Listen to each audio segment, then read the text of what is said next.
İranın Fars körfəzi regionunda həyata keçirdiyi hücumlar Dubayın təhlükəsiz və sabit biznes mərkəzi kimi formalaşmış nüfuzuna ciddi xələl gətirib. Məlumata görə İran cavab tədbiri olaraq körfəz ölkələrində hava limanlarına, hərbi obyektlərə, limanlara və otellərə zərbələr endirib. Bildirilir ki, zərbələr nəticəsində Dubai International Airport zərər görüb. Jebel Ali port ərazisində yerləşən körpüdə yanğın baş verib. Həmçinin hücumların Dubai Marina və Palm Jumeirah ətrafındakı yaşayış məntəqələrinə də təsir göstərildiyi bilinir. Nəticədə Fairmont, The Palm and Burj Al Arab otellərində yanğın qeyd alınıb.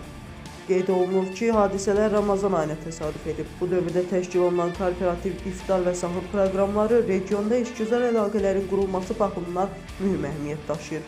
Agentlik yazır ki, baş verənlər Dubayın regional münaqişələrdən kənarda qalmaq üzərində qurulmuş müasir imicinə görünməmiş zərbə kimi qiymətləndirilir.